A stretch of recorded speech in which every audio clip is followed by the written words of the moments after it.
नमस्कार, मैं दुष्यंत सिंह अध्ययन अड्डा यूट्यूब चैनल पर एक बार फिर से आप सभी लोगों का बहुत बहुत स्वागत करता हूं। हम आधुनिक भारत के इतिहास का अध्ययन कर रहे थे और पिछली क्लास में हमने नागरिक और जनजातीय आंदोलनों के विषय में पढ़ा। आशा करता हूं वह क्लास आपको पसंद आई होगी। इसके बाद में आज की क्लास में एक नया टॉपिक स्टार्ट करने जा रहे हैं जिसका नाम है कंपनी का संवैधानिक विकास। कंपनी के संवैधानिक विकास को पढ़ने से पहले या इस टॉपिक के बारे में जानने से पहले सबसे पहले ये जानना आवश्यक है कि वास्तव में कंपनी के संवैधानिक विकास की आवश्यकता क्यों हुई। तो चलिए क्लास स्टार्ट करते हैं और जानते हैं कंपनी के संवैधानिक विकास के विषय में। बात करें ईस्ट इंडिया कंपनी की, तो ईस्ट इंडिया कंपनी ने जब बंगाल, बिहार और उड़ीसा में अपनी सत्ता स्थापित की तो इससे क्या परिवर्तन हुए कि वहाँ पर प्रशासनिक अव्यवस्था फैल गई और अराजकता का माहौल बनने लगा। इसके बाद में जो ईस्ट इंडिया कंपनी के कर्मचारी थे, ठीक है, ईस्ट इंडिया कंपनी के कर्मचारियों ने यहाँ पर यानी बंगाल, बिहार और उड़ीसा में जो स्थानीय जनता थी उनका अधिकाधिक शोषण करना प्रारंभ किया और उनका उद्देश्य एकमात्र उद्देश्य ये हो गया कि वे अधिक से अधिक धन इकट्ठा करें, अधिक से अधिक पैसा कमाएं। ठीक है, और इधर पहले से ही आप सभी जानते हैं कि अंग्रेज जो थे या ब्रिटेन के जो निवासी थे या ईस्ट इंडिया कंपनी थी अपने जितने भी अन्य यूरोपीय साथी थे उनसे युद्धों में भारी भरकम क्षति पहले ही उठा चुकी थी। युद्धों में बहुत सारा खर्च हुआ था, इससे आर्थिक कठिनाई से ईस्ट इंडिया कंपनी जूझ रही थी। ठीक है, फिर दिन आता है 26 जनवरी 1772 का, जिसमें ब्रिटिश संसद ने, ब्रिटिश पार्लियामेंट ने यह महसूस किया कि इस पूरे अव्यवस्था को रोकने के लिए, यानी इस प्रशासनिक अव्यवस्था को रोकने के लिए, अराजकता को रोकने के लिए और जो ईस्ट इंडिया कंपनी के कर्मचारी हैं उनकी मनमानी को रोकने के लिए कोई ना कोई उपाय अवश्य किया जाना चाहिए। तो ब्रिटिश पार्लियामेंट ने, ब्रिटिश संसद ने दो समितियां बनाई। ठीक है, पहली समिति थी प्रवर समिति और दूसरी थी गुप्त समिति।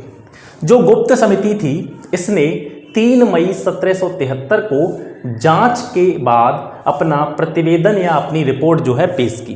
क्या जांच की इसने? जो चीज़ें ब्रिटिश पार्लियामेंट को या ब्रिटिश सरकार को दिखाई दे रही थी कि ईस्ट इंडिया कंपनी के लोगों का शोषण कर रहे हैं, अराजकता फैल रही है, प्रशासनिक अव्यवस्था फैल रही है, इन सारी चीज़ों की जांच का कार्य किसको सौंपा गया था? गुप्त समिति को। और गुप्त समिति ने 3 मई 1773 को इस सारी चीज़ों की जांच करने के बाद अपना रिपोर्ट पेश की, प्रतिवेदन प्रस्तुत किया। उस समय पर तत्कालीन जो ब्रिटेन के प्रधानमंत्री थे उनका नाम था लॉर्ड नॉर्थ। तो लॉर्ड नॉर्थ ने इस जांच समिति की जो रिपोर्ट थी उसके आधार पर 18 मई को ब्रिटेन की संसद में एक बिल पेश किया, एक विधेयक पेश किया। जो बिल लॉर्ड नॉर्थ के द्वारा ब्रिटेन की संसद में पेश किया गया था आगे चल करके यही रेगुलेटिंग एक्ट 1773 के रूप में जाना गया। ठीक है, जो बिल लॉर्ड नॉर्थ ने ब्रिटेन की संसद में पेश किया था यही बिल आगे चल करके क्या बना था? रेगुलेटिंग एक्ट बना था। रेगुलेटिंग एक्ट जो था ये कंपनी के भारतीय प्रशासन पर कंट्रोल की दृष्टि से या नियंत्रण की दृष्टि से सबसे महत्वपूर्ण कदमों में से एक माना जाता है। अब यहाँ से जो संवैधानिक विकास की शुरुआत है वो रेगुलेटिंग एक्ट से स्टार्ट हो जाती है। रेगुलेटिंग एक्ट के बाद में बहुत सारे एक्ट हमें देखने को मिलते हैं। ठीक है, भारतीय स्वतंत्रता अधिनियम 1947 तक। अब इस विकास क्रम को हम रेगुलेटिंग एक्ट 1773 से स्टार्ट करते हुए 1 बाय 1 इसमें कौन कौन से फीचर्स थे, इनमें कौन कौन से प्रावधान थे, इस सभी पर बात करते हुए आगे बढ़ते हैं। तो चलिए सबसे पहले बात करते हैं रेगुलेटिंग एक्ट 1773 के विषय में। सबसे पहले ये जानेंगे कि इस रेगुलेटिंग एक्ट का एम क्या था, इस रेगुलेटिंग एक्ट का उद्देश्य क्या था, ये क्यों लाया गया था। क्योंकि इस एक्ट के द्वारा यह प्रावधान किया गया था कि जो कंपनी है ईस्ट इंडिया कंपनी, इसके जितने भी कार्य हैं चाहे वो भारत में है या इंग्लैंड में है, इन दोनों पर क्या होना चाहिए? कंट्रोल होना चाहिए। ठीक है, ऊपर वाली जो पावर है उसका क्या होना चाहिए? कंट्रोल होना चाहिए। इसी वजह से रेगुलेटिंग एक्ट की जो है रेगुलेटिंग एक्ट को संसद में लाया गया था। अब इसके कुछ उपबंधों पर नजर डालते हैं कि रेगुलेटिंग एक्ट से क्या क्या परिवर्तन देखने को मिले, इसमें कौन कौन सी प्रमुख बातें थी और यहां से आपके एग्जाम के पॉइंट ऑफ व्यू से कौन कौन से क्वेश्चंस बन सकते हैं। कोर्ट ऑफ डायरेक्टर्स के जो निदेशक होते थे उनके पद की अवधि रेगुलेटिंग एक्ट 1773 के द्वारा 1 वर्ष से बढ़ा करके 4 वर्ष की दी। ठीक है, जो कंपनी के कोर्ट ऑफ डायरेक्टर होते थे पहले, उनकी जो पदावधि होती थी, उनका कार्यकाल होता था वो 1 साल का होता था। रेगुलेटिंग एक्ट के द्वारा इस कार्यकाल को बढ़ा दिया गया और 1 साल से बढ़ा करके इसका कार्यकाल 4 साल कर दिया गया। उस टाइम पर इंग्लैंड की जो होम गवर्नमेंट थी, गृह सरकार थी, वो 2 तरीके, हम कह सकते हैं कि जो इंग्लैंड की गृह सरकार थी वो 2 भागों में बटी होती थी या 2 स्तंभों के द्वारा उस सरकार को चलाया जाता था। एक होते थे कोर्ट ऑफ डायरेक्टर्स और एक होते थे कोर्ट ऑफ प्रोप्राइटर्स। ठीक है, कोर्ट ऑफ डायरेक्टर्स शुरुआत में इनकी संख्या 24 होती थी। इस एक्ट के द्वारा, रेगुलेटिंग एक्ट के द्वारा इनमें क्या परिवर्तन हुआ कि संख्या तो 24 ही रही, लेकिन इसके द्वारा यह परिवर्तन किया गया कि इसके 1/4 सदस्य, यानी 24 जो संख्या होती थी कोर्ट ऑफ डायरेक्टर्स की, इसके 1/4 सदस्य यानी 6 सदस्य हर वर्ष सेवानिवृत्त कर दिए जाएंगे, रिटायर कर दिए जाएंगे। ये मुख्य प्रावधान इसमें किया गया था। दूसरे होते थे कोर्ट ऑफ प्रोप्राइटर्स। ठीक है, कोर्ट ऑफ प्रोप्राइटर्स का काम क्या था? अभी हम बात कर रहे थे कोर्ट ऑफ डायरेक्टर्स की, तो court of proprietors court of directors का चुनाव करते थे। ठीक है, यानी इनको चुनने का कार्य कौन करता था? Court of proprietors. ठीक है, यानी निदेशकों का चुनाव किया जाता था कोर्ट ऑफ प्रोप्राइटर्स के द्वारा। योग्यता क्या होती थी निदेशकों की? यानी कोई भी निदेशक क्यों बन सकता था, उसके लिए क्या अर्हता होनी चाहिए थी?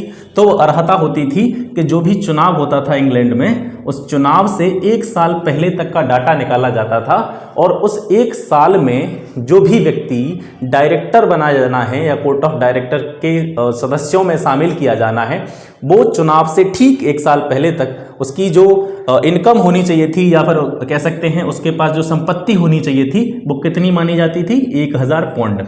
यानी उसको चुनाव से 1 साल पहले की रेंज में 1000 पौंड का मालिक होना जरूरी था। ठीक है, तो ये इस तरीके से क्या होता था? कोर्ट ऑफ डायरेक्टर्स का चुनाव होता था। एक और मुख्य जो परिवर्तन हुआ था रेगुलेटिंग एक्ट 1773 के द्वारा कि जो मद्रास और बम्बई प्रेसिडेंसी थी, इन दोनों प्रेसिडेंसियों से कानून बनाने के अधिकार छीन लिए गए थे और इन दोनों को बंगाल प्रेसिडेंसी के अधीन कर दिया गया था। इसके अलावा बंगाल का जो गवर्नर होता था, ठीक है, बंगाल का जो गवर्नर होता था, अब उसे बंगाल का गवर्नर जनरल कहा जाने लगा। ठीक है, यानी बंगाल का गवर्नर होता था, उसको बना दिया गया वो बंगाल का गवर्नर जनरल। ठीक है, बंगाल का गवर्नर जनरल।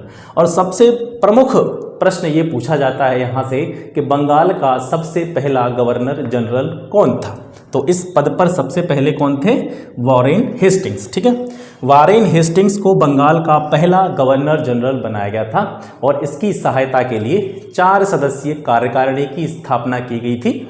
और इस कार्यकारिणी का जो कार्यकाल था या इनकी जो पदावधि थी वो 5 वर्ष थी। ठीक है, वॉरेन हेस्टिंग्स यानी जो गवर्नर जनरल बना था, इस गवर्नर जनरल की सहायता के लिए 4 सदस्यीय परिषद की स्थापना की गई।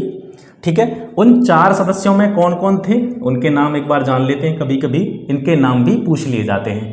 तो उन 4 सदस्यों में पहले थे फिलिप फ्रांसिस, दूसरे थे क्लेवरिंग, तीसरे मानसन और चौथे वारवेल। ठीक है, ये 4 सदस्यों की कार्यकारिणी थी। ये गवर्नर जनरल की काय के लिए थी? परामर्श के लिए थी, सहायता के लिए थी।